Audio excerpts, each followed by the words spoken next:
Just try, if I try and use a loud voice, is that better? Yeah, okay. You need the mic.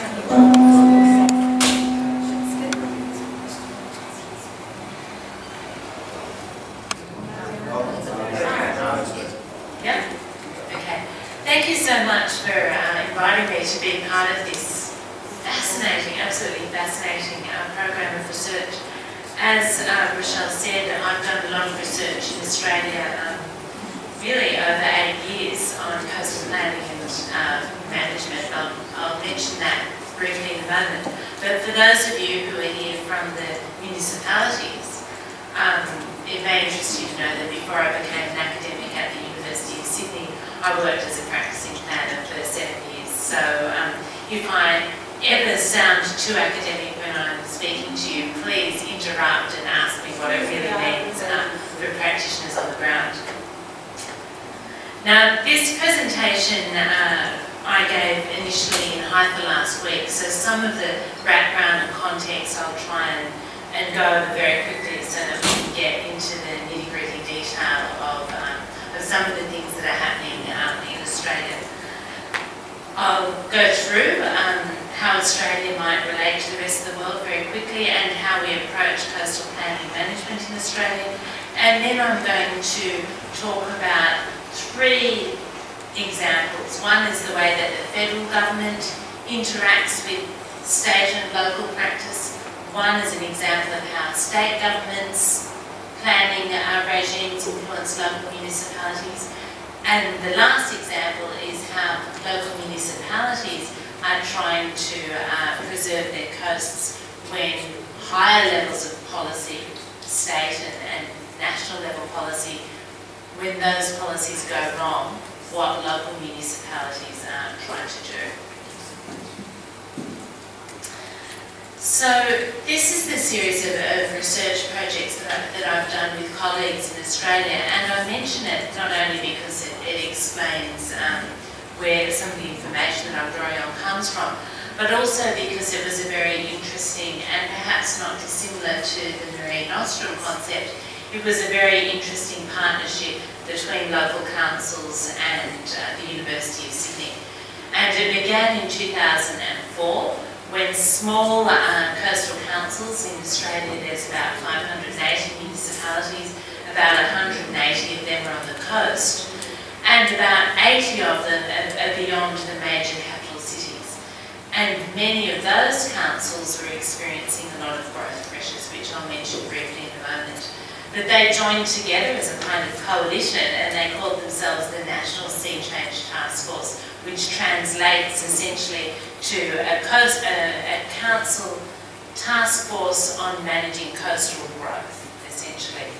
And they needed to have a story for policymakers so that they could influence policy in relation to planning and management, but also in relation to resources for their municipalities to deal with coastal growth. And so they commissioned a series of studies which they then used as input for their policy advocacy very effectively. They've now become a very, very influential policy body. So this is Australia in a snapshot. We have a 3-tier system of government, so a Commonwealth, it's similar to the United States in this, Commonwealth, federal level, state level and local municipal level. We're a very spread out country, very, very low density indeed, lots and lots of coastline, but most people live in and around the capital cities, the state capital cities, and there are really only 8 places to live, and those are those dots, with a little bit of urbanisation or suburbanisation stretching around those dots. Now that's where all of the jobs are, and that's therefore where most people live. But where a lot of the development activity is slightly different, and that is certainly hugging the coastline. So even though jobs and economy is based in the capital cities, a lot of urban development is happening in coastal areas due to amenity migration.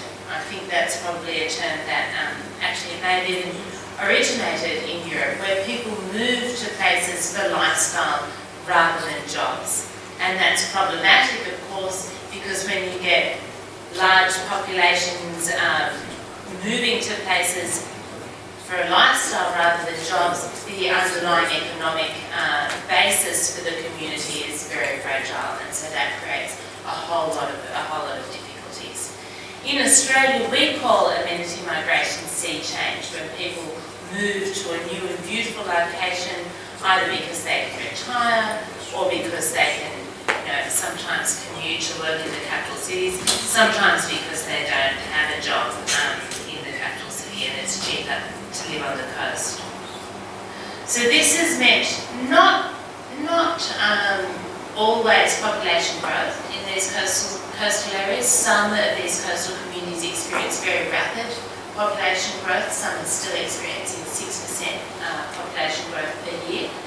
But it's often boom and bust. So there can be a very rapid population expansion and then a very rapid contraction, often within a single year. And that creates what's sometimes called migration turbulence or a churn. So you have a population that's turning over frequently. This is the origins of our amenity migration movement. It used to be the 1960s, the 70s, the hippies, and then later it began to be retirees, workers who are able to commute by the internet, etc. And of course second homeowners, seasonal workers who come for the tourist season, etc. all make up a big proportion of the drivers of coastal growth in Australia. Now these bars, I won't go through them, but essentially what we were trying to show in this research is that coastal areas are not homogenous, they're not all the same. You have some coastal cities that are former port towns that are deindustrialising, that are trying to reinvent themselves as lifestyle places. You have other coastal communities that are small fishing villages that, because they happen to be near a major employment centre, start to be swallowed up by tourism development, by retiree development. You have other places that used to be holiday destinations that actually become a focus just for urbanisation, almost dormitory suburbs if they're close enough to a capital city. So what we wanted to draw out to planners is that managing coastal growth pressures is not about just thinking about managing growth, it's about being very sensitive to the underlying pressures of growth and change and the original settlement characteristics and dynamics of coastal communities. And this is a kind of circle of a kind of a trajectory or a kind of cycle of growth that you often see, and I think the previous speaker mentioned gentrification. This is a type of amenity-driven gentrification that we see often in coastal towns in Australia, where you have the early first wave settlers come in. They cause cultural change with the existing residents. You often get new affluent professionals who move in, attracted by the cultural amenities and the nature. You get real estate, house prices go up, and there's more land release for new construction. There's a lot of conflict with agricultural areas, so the rural hinterland begins to be suburbanised. The original settlers, the original residents, and particularly their children, can no longer afford to live in the community, and often you also have the early gentrifiers becoming displaced. And I don't know if anyone's been to Australia, but the north coast of New South Wales, Byron Bay, is a classic example. You have a very beautiful type of coastal development, but it's very exclusive. But we also have another type of coastal urbanisation in Australia, and that I'm describing as supply-driven suburbanisation. And there you have people coming simply because the land and the housing is cheap, and it's by the coast, so that's almost an irresistible mix, particularly in areas that are near airports or capital cities or employment centres. The supply pipeline continues until basically there's no more demand, and these are in essence bedroom communities. I'm not sure if it's an issue in Europe, certainly in Australia, a major problem. People move on, and you have the combined problems of lower amenity and oversupply. So it's quite catastrophic, both environmentally but also in terms of the housing market and the community dynamics. And this is the sort of thing that I'm talking about. So the framework for coastal planning and management in Australia, we call our national level of government the Commonwealth Government. It's federal. And it has an overarching piece of environmental legislation. It sets out a framework for integrated coastal zone management, so there's a commitment there, like in the countries that you represent. It does a lot of policy development work. There's a lot of inquiries, investigations that go on into problems in coastal areas. It funds programs directly, particularly around climate change until recently, but also programs around coastal restoration, land acquisition, and there's also a bit of work around Indigenous title traditional owners, which I won't go into. But that's the framework. In essence, at the national level, there's no power to directly make plans or intervene in development applications. That's the responsibility of the states and the Northern Territory. So we have basically Australia's divided into 8 state and territorial jurisdictions. And that's where coastal legislation sits, is in the states. That's where coastal policy sits. And often independent committees that oversee coastal policy. That's where planning law sits. And beneath the planning legislation and the coastal legislation, we have policy, which is enforceable. We have regional plans sometimes in some states, sometimes not. Sometimes they're enforceable, sometimes they're framework documents. We have local planning instruments, which would be similar to the I think, town plans or urban plans that we saw in the previous presentation. And then there's a process for development, assessment and issuing planning permission. So very much a framework that you will be familiar with. At the local level or the municipal level, we have elected representatives, we call them a council. They are responsible for the policy direction of the local area. There's a professional staff, sometimes bigger, sometimes smaller, depending on the resources of the municipality. That's where local responsibility for coastal management and natural resource and, of course, flooding resides. They prepare zoning plans, essentially, land use plans and development control frameworks, but they must be authorised by the state government. They assess most of the development proposals, although major development proposals go up to the state level. And they undertake very important community education and engagement roles. So how does it happen in practice? The examples that I'm going to give you are supposed to illustrate some of the ways that professionals work through a system that's not perfect. So the first example is a case of federal intervention. Now or national level intervention. Now one of the difficulties in federal structures is the incapacity for the national level of government to intervene on subject matters that otherwise the constituency thinks they ought to be able to. So on very, very significant environmental matters, it's always a problem when the national level of government can't actually intervene. Here there was an intervention to deal with a problem that is fairly widespread in Australia, and we're trying to deal with it by different strategies, and it's called paper subdivision. So about 100 years ago, before land use planning came into being in Australia, there was still subdivision, buying and selling of land. And those subdivision plans are all registered with land titles, etc. So many people have their own title to land, which has never been given permission to build on because the title preceded town planning rules. Some of those subdivided areas are now underwater. If they're not underwater, they're at risk of flooding, or they're highly sensitive, which was the case with this particular example. So we had a historical subdivision, but the land was actually in a rural area, which means one house per 40 hectares. An application by a developer to rezone to allow urban development actually triggered the federal law. That's an example on your left of the original subdivision plan. When the national assessment was conducted, it determined that there was a lot of nationally protected biodiversity on this site.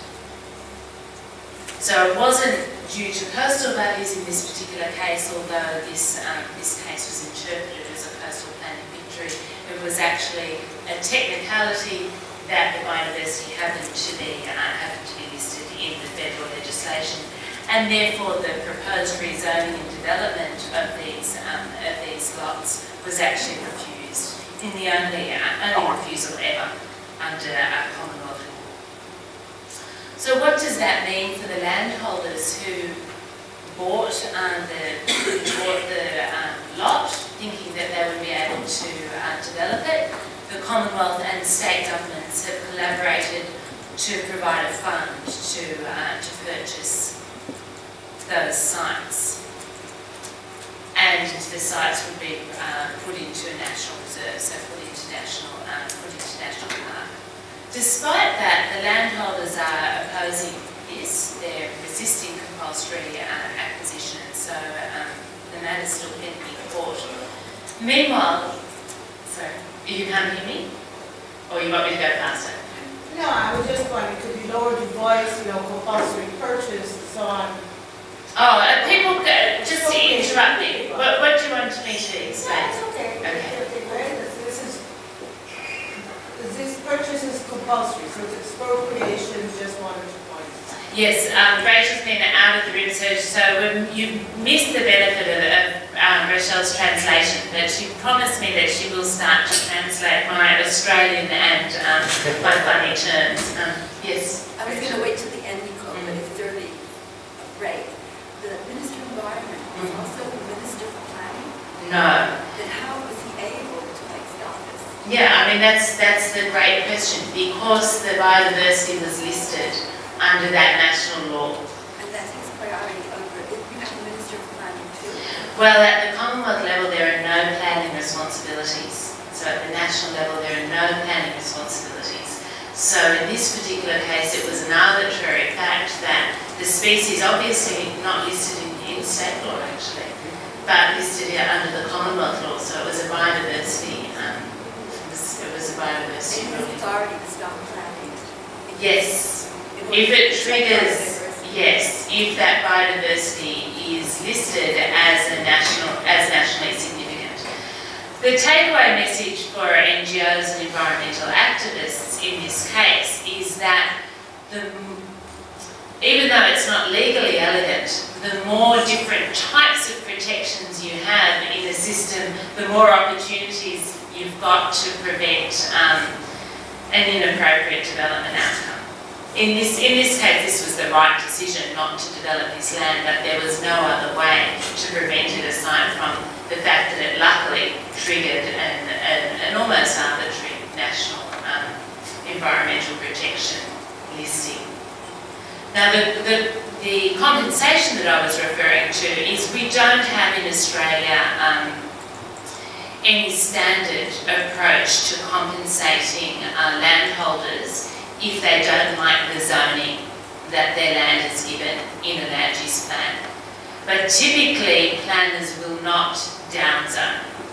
That is, if you've got a rural zone, which means you're allowed to build, you're allowed to do rural activities, and you're allowed to have a house per every 40 hectares, sometimes in inland areas it's every 400 hectares. They won't make that, they won't add additional environmental restrictions, okay? They won't take it away. They won't take it away, that's right. It's an unwritten rule. But if you're rezoning for estate purposes, for instance, a road or a national park, then the state is required to pay fair compensation. Is there time to dwell on this a bit, or? Yeah, we can. So, I mean, Very good. So, the reason I pointed out compulsory purchase is that there are a lot of euphemisms, nice words, for expropriation in British English. In American English, they make it sound even worse. It's called condemn. It's almost like the death penalty. It's condemn land. That's also people say. But the Brits say, well, acquisition, or at best compulsory acquisition. Now the number here, 5 million Aussie dollars, 5.5 million, is about like 5 million American dollars, more or less, right? Yeah. So, It's a lot of money. what would be the basis if I were a property owner there? They don't like it because it's way below market price? Yeah, I don't understand, to be honest, Michelle. I think that's a really good deal. You know, for rural land. If the court, can the court lower the sum? No, it's for the entire estate. No, it's a really good deal. This is rural land. The reason that it's being taken to court is obviously that the developer believes they can make more if it's rezoned for urban development, and so they're challenging. It's a challenge. And the difficulty with it being a federal decision to not approve the rezoning is that the rezoning any rezoning still has to go back to the local government and to the state. So the local government, which all along tried to refuse the rezoning and actually impose an environmental conservation zone, still with the same development entitlements, so this is their... Sorry, 1 million is not so much money for an entire country whose main development is along the coast. This is just for this particular subdivision. They have, so this scheme is an ad hoc scheme that the Commonwealth refused something and actually put in a fund to compensate the landowners, which is the size of the land and how many landowners, did I miss that? No, I haven't, actually I'd have to go back to have a look. Look, I think it's probably about 20 hectares, is my Per guess. hectare or something. What would be the One house. One house with 40 hectares. How many hectares is there? Yeah, but their rezoning proposal was, would have been maybe 100 houses. But their actual entitlement was one house per 40 But hectares. you're just trying to see how much this money is per The whole area. item. It would reflect the rural entitlement. It would reflect the value of the rural land. Which is It's not much. Well, it's not much, but it's not insignificant because, most of Australia is rural land, and there's very deliberate policies not to rezone rural land precisely to keep rural agriculture viable. It's not so much landscape concerns, it's more about keeping agriculture viable. So there's a very strong planning framework in Australia that prevents rezoning or urbanisation of rural lands, precisely so that the prices don't go So up. this is a generous sum that we have to. It's very generous. In Mediterranean countries where federal government puts out money where its mouth is.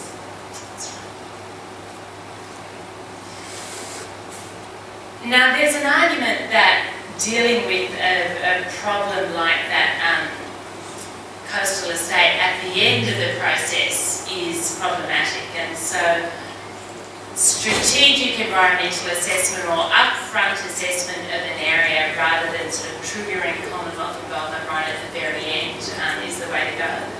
And I just mention this because those of you who are interested in the idea of doing upfront environmental impact assessment might be interested in having a look at some of the work that has been done in Australia under this framework. So essentially the goal is to make small development applications in sensitive areas go much more quickly because you do an entire environmental assessment before you put the planning rules in place.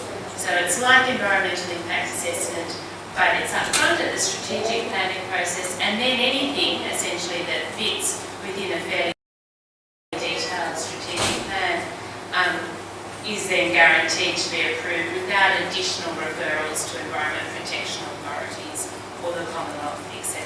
So that's happening at the moment in the Great Barrier Reef. It's still controversial, it doesn't resolve conflicts entirely, but what it does do is provide a bit more certainty for landholders that once they're at the advanced stage of a development proposal, they're not going to be knocked back. Okay, so the second example is how state policy is playing out. Because we have 8 jurisdictions, as I mentioned, it's slightly different in each state, but Victoria is a good example. Victoria has beautiful coastal areas stretching out from the capital city of Melbourne. They've long been a focus for holidays, for retiree migration, etc., and for second home ownership. They've had a state coastal management act only since 1995, and a coastal policy, the current coastal policy is 2008, but they've had coastal policies for at least a decade, revised every 5 years. And a semi-representative council, so a council that is at an arm's length from government. It includes local representatives as well as state representatives. There's planning provisions that must be inserted in every local plan that are dictated by the state, and then there's the local plans themselves.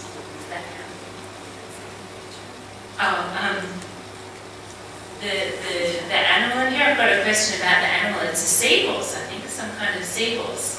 So it's a marine animal. I know. It's beautiful. Come to Australia, see all sorts of things. So this is an example of how it plays out in Victoria. One of the strongest coastal policies in Victoria has been to avoid ribbon development, linear coastline development that stretches about 2 kilometres back from the coastline, which is fairly endemic in much of Australia.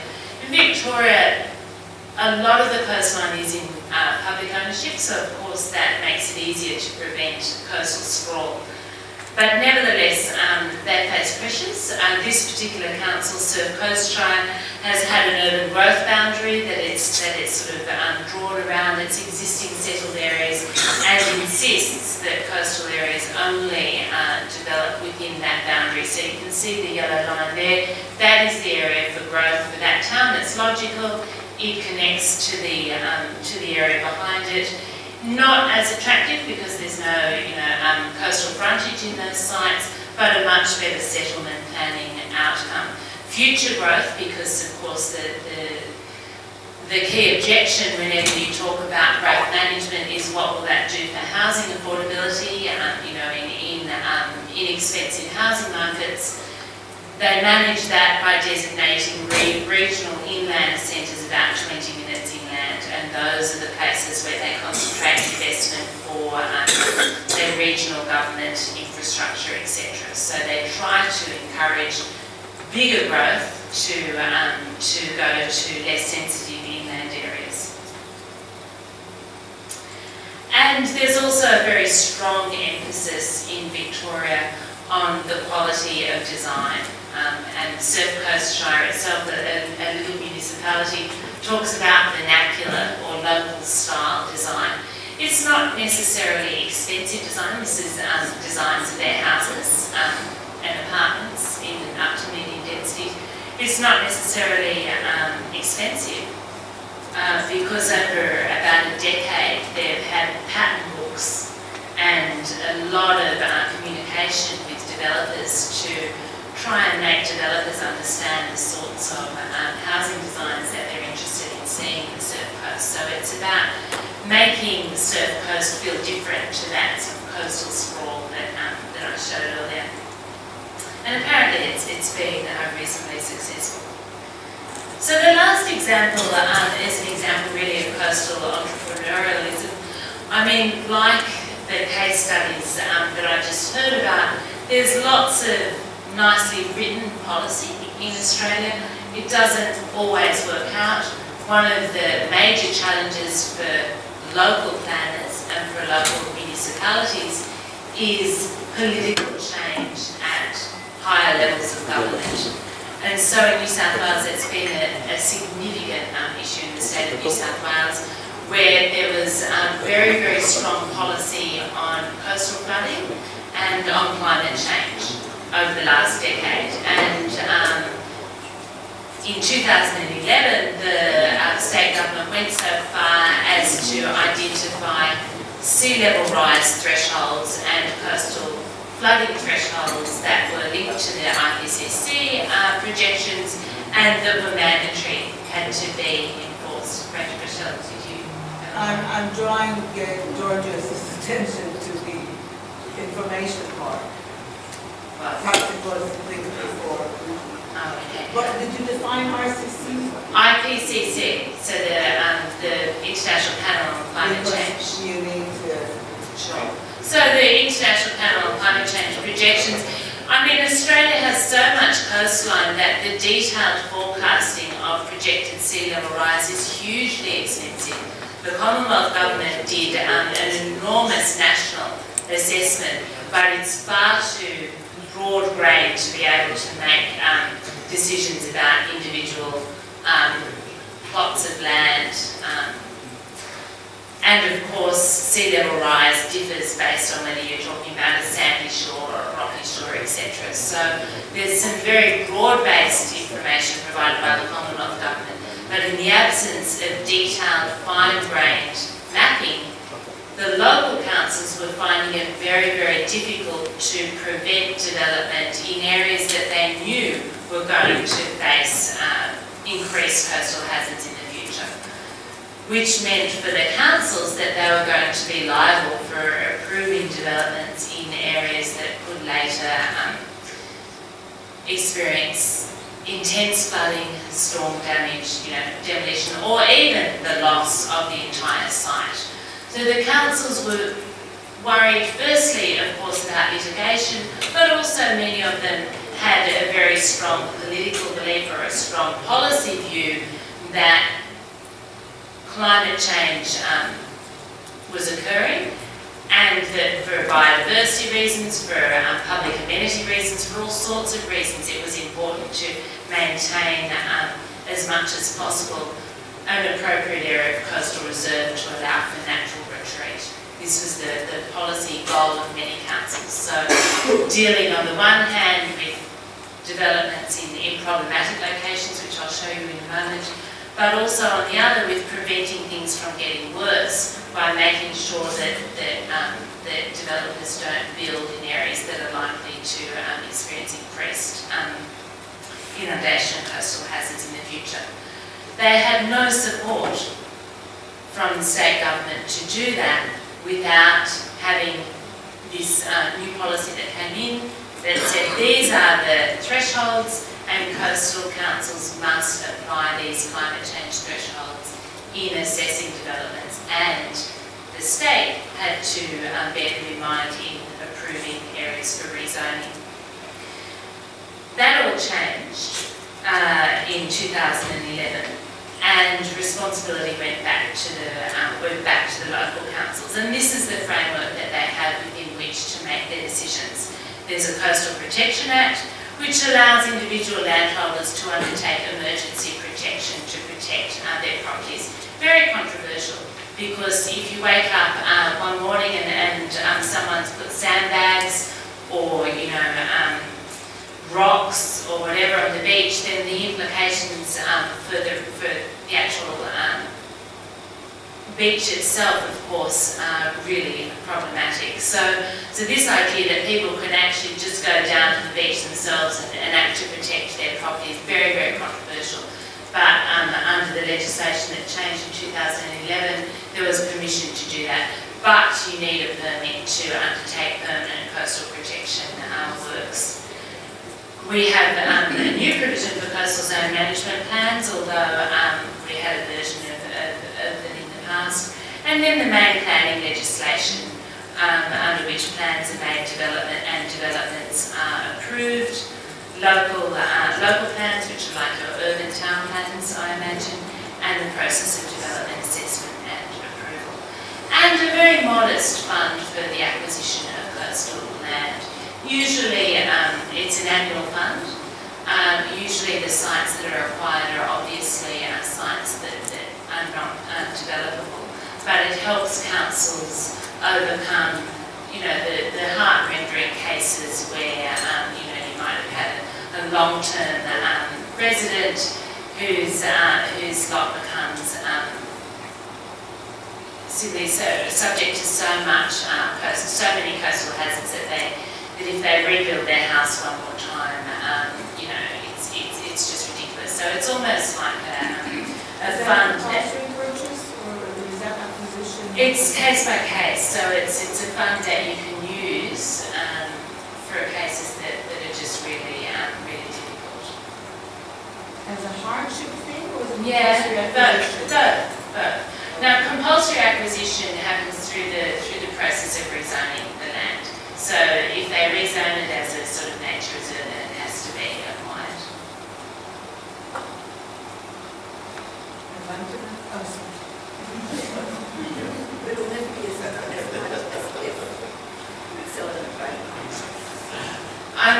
Rachel asked me if the fund, when something's acquired, if that would be as much as what you would get in the private market. Well, you have to wonder what the market is in a lot of this, is for these sites. I mean, they're very, very, we're talking about very vulnerable sites that we're experiencing a lot of flooding. The argument is always with compulsory acquisition, so when your land is rezoned for a nature reserve, for instance, from rural land, which is typically the way that the curse is sometimes from the land, the argument is always about the development opportunity that's lost, and usually that's hypothetical development opportunity. So it's what the landholder or developer thinks they could have got if the planning rules were different. So I don't know, you can ask me more about that tricky thing later. And obviously it's in the courts, so it's not black and white.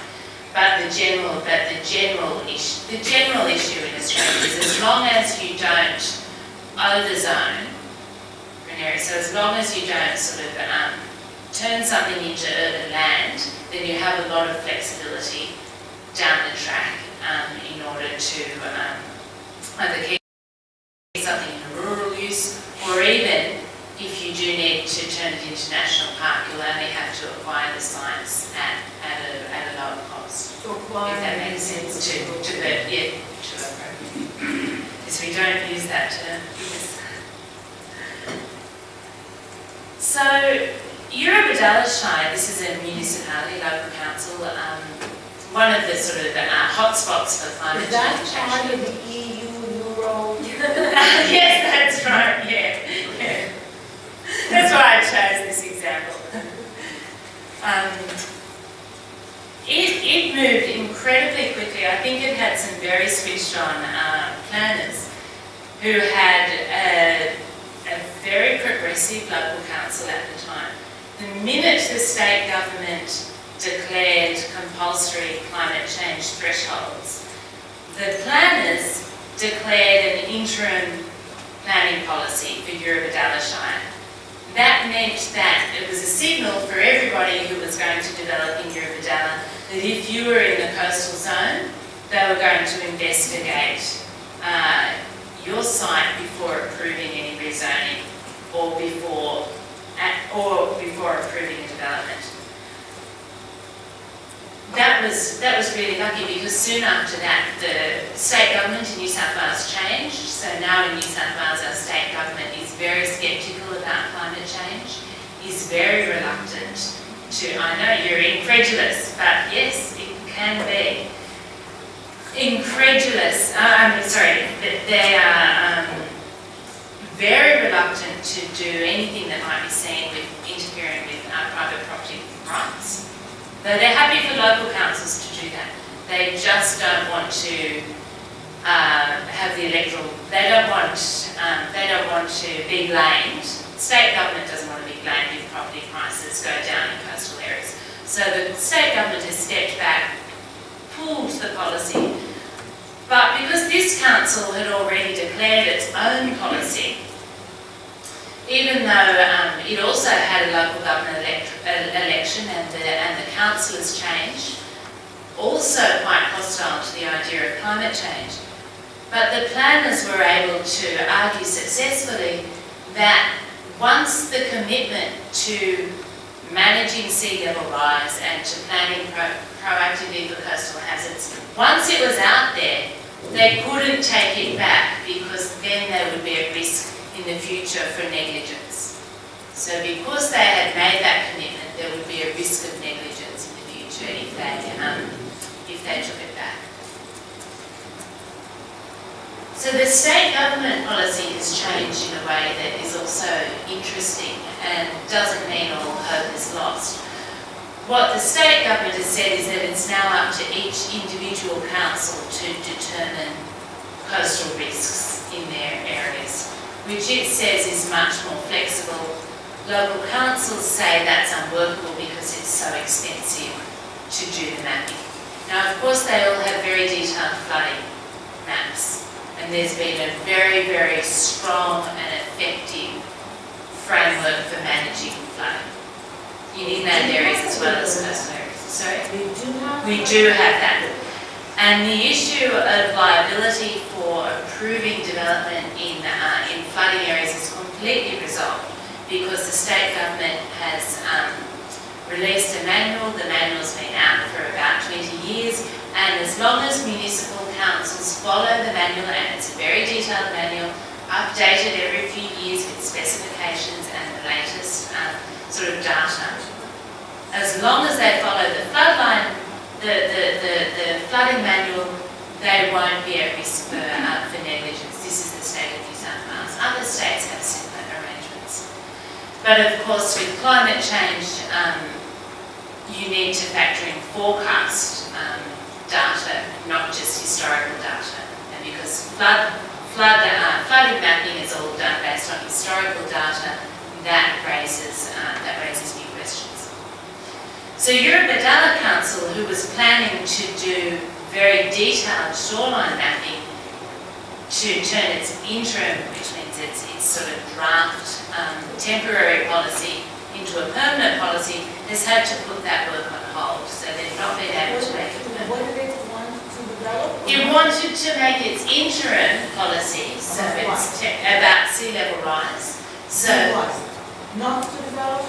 yeah, essentially, well, not to develop in risky areas. So it introduced a draft policy that said we're going to investigate all of these areas before approving. And it wanted to turn that into a permanent policy that had the data complete and was able to say these are the areas that you can develop, these are the areas that you can't. So remove uncertainty and essentially make decisions faster for the areas that you can develop in. So they wanted to make it a permanent policy. Designate some areas for development. Exactly. Some areas not for development. Exactly. Question. Yes. This is for the new areas. What about the existing? It relates to existing areas. It's an excellent question, and that's the biggest problem. Yeah, this is the problem. Yeah, absolutely. So this sort of extract. I'm sorry, I don't think I've got any photos in this presentation, but this is an area that was developed in maybe the 40s, between the 40s and the 80s, is still being developed. Even it must be a very old development approval because when I was there actually just 3 weeks ago, I saw a new house being built basically on the sea level, you know, almost on the sand in this. Now the yellow shows the flooding, the areas that, well, it's an investigation area, but local knowledge says those are the areas that flood now. In 30 years' time, they expect them to flood every 3 months, at least. Now, we're not talking about, in some parts of Australia, a flood means you'll lose your life, like it's a tsunami, you've got to get out really quickly. Here, a flood is going to mean ground level inundation, can't drive anywhere, mosquitoes, disease, end of tourism, that sort of thing. It won't be very pleasant. That's in about within 30 years, and you can see it starting to happen when you're there. So this investigation area says that they will investigate every development application on a site-by-site, case-by-case, they will consider it. Making planning decisions on 2 planning horizons. If it's for a house, they expect people will want to maintain a house for at least 100 years. That's their expectation. But they say commercial decisions often have a much shorter time frame. So they're talking about a 50-year time frame for commercial decisions.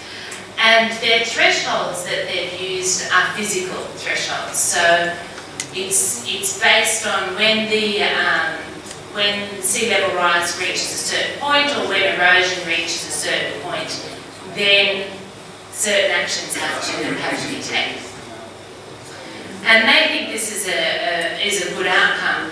So it's allowed them, using this case-by-case approach, to approve a tourism development, where if you had a blanket planning policy, you'd sterilise the area.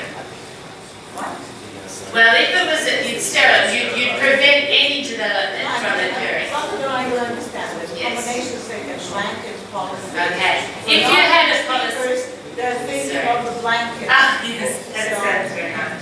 If you had a policy that applied everywhere and there was no discretion, people comfortable with discretion, and there was no discretion, just a black and white policy, rather than a site-by-site policy, then you'd have to refuse everything. Particularly when you look at the risks in this area. You would be refusing all change.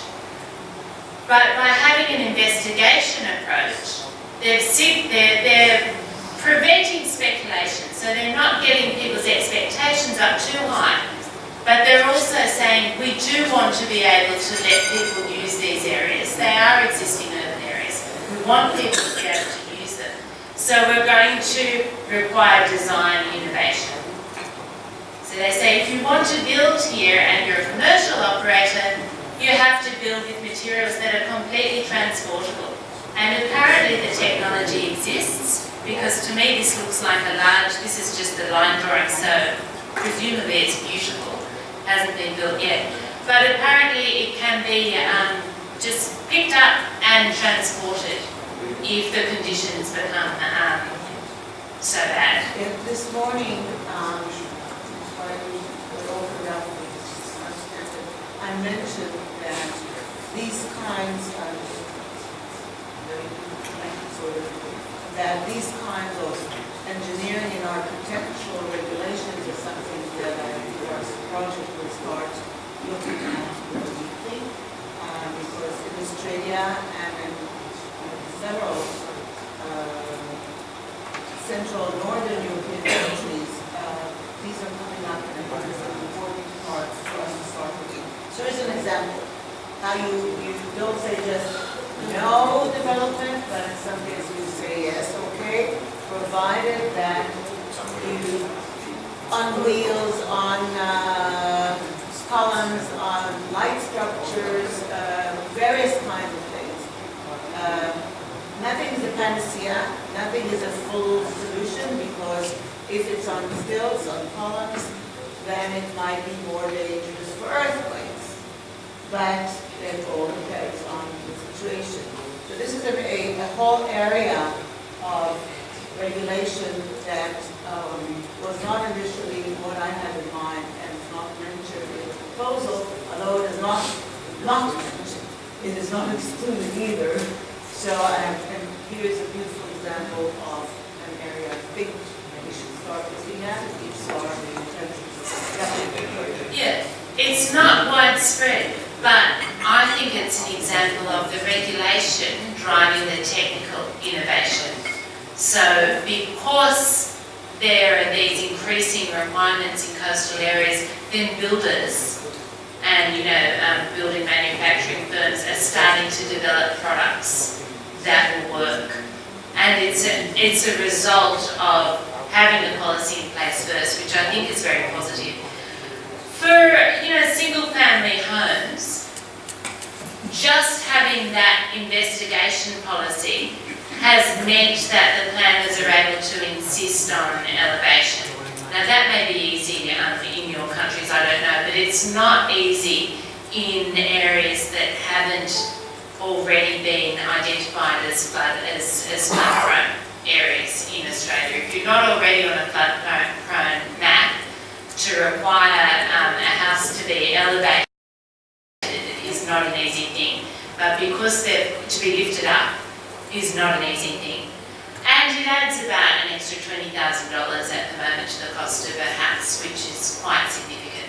But of course, the homeowners are very grateful as soon as a flood comes through. Then, they're very pleased. Or it's much preferable to say, no, you can't develop. Absolutely, that's right. Well, the bind that these councils face is if you say no, you can be taken to court. So you won't be taken to court for an approval in Australia. Well, actually in Australia, you won't be taken to court for an approval. A little bit different in Victoria. They're a little bit more litigious in Victoria, so there are more rights to appeal. Yes? You've reached the point of the cost of the house, the landowner. Wouldn't I find myself paying a higher premium for insurance? Well, that is an excellent question. And then go somewhere else? Very, very good question. The planners hope that insurance will do their job for them and that they won't have to, sort of red line areas that insurers will Okay, refuse to. we better put everybody here on the page. I don't want an insurance company. Thinking of starting one. The terminology, you think that your English is seen, okay? We have to switch people's minds now. In the conference we had last week, I discussed this with Nicole Gurran, so there are two very good papers on the role of insurance in coastline management, especially in the United States, where insurance can be, as Nicole says, if your landowners want to insure their homes and the insurance premium cost is very high, then that's great. They may not want to build. But in the United States, and I'm not quite sure, Nicole, that there is a role for federal and state governments in this insurance, and they try to use insurance to have high premiums, but the voters don't like it, so they had to go back to the legislation. Anyhow, a whole new world of coastline preservation, coastline management is the world of insurance. Okay, it may not play out in each of the 50 million countries, but it could, and certainly where floods are more frequent and real estate is more valuable, we will see this issue come in. Is insurance regulated by government? Is it totally private? And now you can go on. Now that people understand that we're on talking about the private sector total insurance and what it could do or couldn't do. Yeah, some observations from the Australian case, because it's changing very, very rapidly. It's sort of a dynamic between policy and insurance and data and knowledge. So insurance is completely private in Australia. There's no government insurance, but of course it's regulated by government just as a normal, as all financial products are regulated. There's been no problems in insuring insuring houses in Australia, no issue with flooding, because the insurers have known that planners have not approved houses in flood-prone areas for the most part. Now there's some jurisdictions in Australia, obviously around Brisbane, if anyone saw the Queensland floods, which were a disaster, that showed that planners hadn't always been following floodplain protocol. But for most of the country, insurers will cover you for flood risk because they know that your house won't be developed in an area that's subject to unacceptable flood risk. But with climate change, because sea level rise and coastal hazards haven't been part of the planning framework, the insurers don't have that certainty. So now they're faced with insuring areas that suddenly do face risks that they hadn't factored into their insurance policies. They too face the same constraints around data because there's not a lot of data about projected risks, and certainly not at the house data. Insurance policies haven't changed very much till now. If there was a major event and the event looked like the type of event that you could imagine would be more frequent with climate change, some premiums might have changed, and certainly many insurance companies used it as an opportunity to raise their premiums because they had a plausible reason to raise premiums.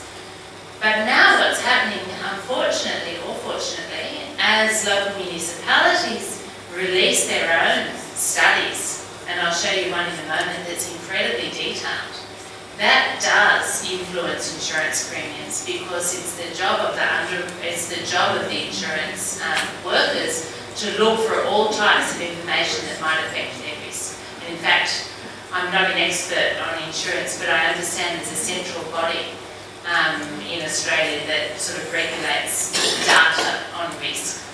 And that body also looks very closely at risk projections. So as local councils release these studies, that does have an implication for premiums. So one planner that I spoke to just a couple of weeks ago told me that he had a phone call from a little old lady. It's very sad. Her premium had gone from, typically our insurance premiums in Australia are about $1,000 a year. Her premium had gone to $24,000 a single year, just because the council released the study. Now he told her to shop around, and I think she probably would have found another insurer because most people in Australia are insured, so there's a broad base to spread the risk. But other planners are telling me that $7,000 a year is not unusual. So, as a planner, pardon? That costs $20,000. Yeah. Okay. So as a planner, it's problematic because if an area is already developed, you don't necessarily want to see it abandoned. And you don't want to see, what's the opposite of gentrification? You don't want to see decay and poverty. If the area has already been developed, you don't want to see depopulation necessarily. That's not a great outcome. But okay, all right, I'm going to finish. Okay, we'll move on. All right, so as I said, the detailed climate planning has been suspended. Local property owners are challenging it, partly because they're worried about insurance premiums, but particularly they're worried about house prices. And then this is the last point to make. The state government does sponsor flooding studies, which now of course have to include climate projections. So the neighbouring council has released the most detailed, this is a study of the most detailed climate change projections, flooding projections, probably available in Australia. And that has profoundly changed the way that people think about insurance and property. Property values. Why was Euro-Bodala selected? Because of its problems or the case study? Why did I select it to talk? No, you said it's the most detailed. Oh no, now we're moving on to the next door neighbour council. And Shoalhaven. So this is the Shoalhaven, sorry, this is another council. Shoalhaven. So this is another next door neighbour council. Doesn't matter, but why is this the most detailed in Australia? Because it is most problematic or because it was selected? Oh, the data. The level of the data. It's a pilot. It's the level of the data. See the yellow lines? It's the technical assessment. Yeah, but why is this the most? Because it's so expensive. No, it's not the planners, it's the flooding experts who applied. It's down at like centimetre level The scale. problems are most acute. No, because the planners commissioned a really, really good study. They've got money. This is under the category of policy entrepreneurialism. The practitioners in the council are always driving. We have these beautiful policy frameworks, but if you really want to know what's going on and what can happen, often you have to ask the local councils. So they didn't make a big fuss. They just took some grant money and they said, we are going to commission the best study.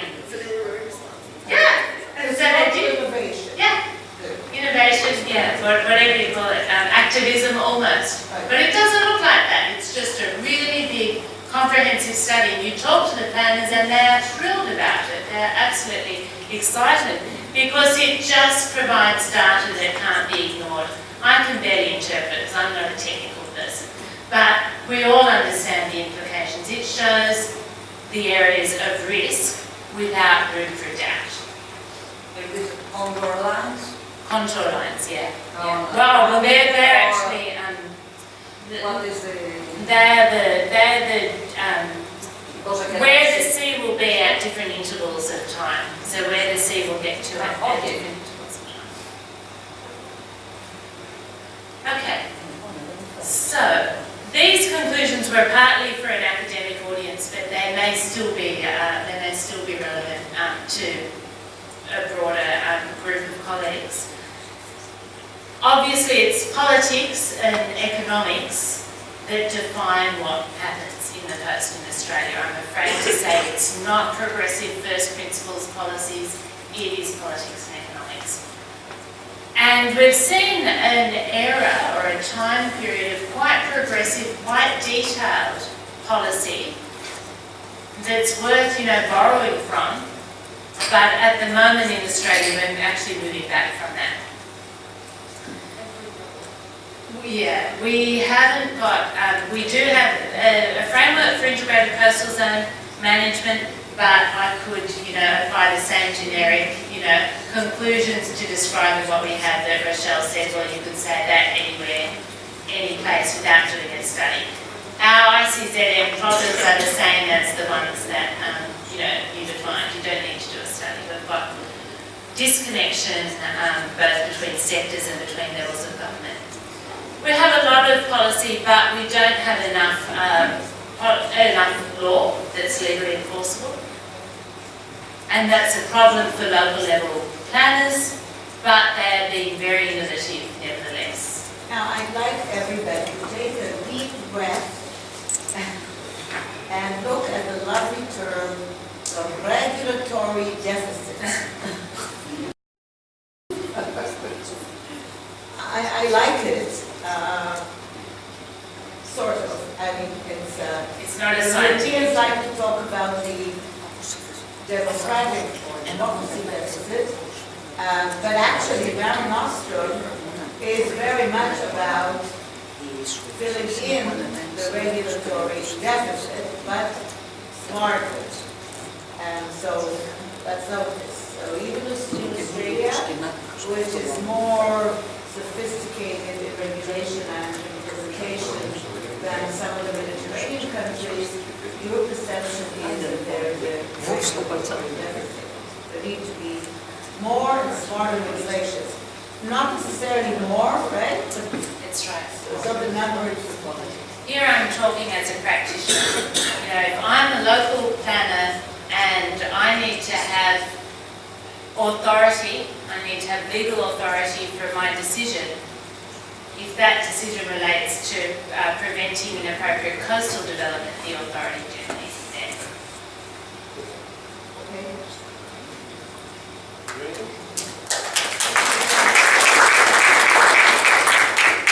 Shimon.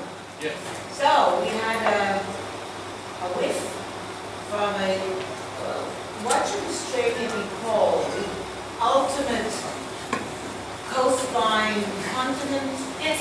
Yes, we're the largest island and the smallest continent. Indeed. Yes. Is there any regional cooperations? Oh, thank you. Oh, right. Well, on regional, I actually didn't say, but those two councils have joined together in a regional collaboration. So the last two, the Euro Council and Shoalhaven, have joined together, and they've found that their way around politics is through regional collaboration, formal regional collaboration. But in terms of international regional cooperation, I don't know how far the news travels, but the relationship between Australia and Indonesia is miserable at the moment, and it's Australia's fault. But it's, that's a dinner conversation. But it's very, very sad. The oceans and marine area of law is the Commonwealth, so that is managed nationally, not by the states. And there I'd have to read up on my marine policy to know. I think there's some cooperation around fishing and fishing waters, but mostly it's about respecting international waters, the waters, which Australia's not good at. The oil and gas? Well, no, that's not such an issue. A little bit fishing, but at the moment it's around people smuggling, around, asylum seekers. Well, it's the same. New Zealand is closer, actually. Well, is it closer? I don't know. Maybe it's not. New Zealand is just the maritime stuff. You want to go now? Any other questions? Coffee. Thanks very, very much. Thank you very much. Don't ask me. Came all the way from Australia, but like the birds, she made a stopover in the Middle East. We have the biggest north-south bird, passage in the Jordan Valley. You were just a few kilometers away. I got two questions. First of all, the very typical administrator, short, narrow-minded. There is a list of the tendency, if you haven't signed it, please sign, because otherwise our administrator is going to be very, Sad. yes. They'll just say. But the second is, even your town owner and associate partner, any comment you have when you hear or see, don't wait till dinner. Okay. Thank you. Just participate. Thank you. Okay, I think we finished our program for today, besides the coffee break, which I don't know if you want to skip. There's no formal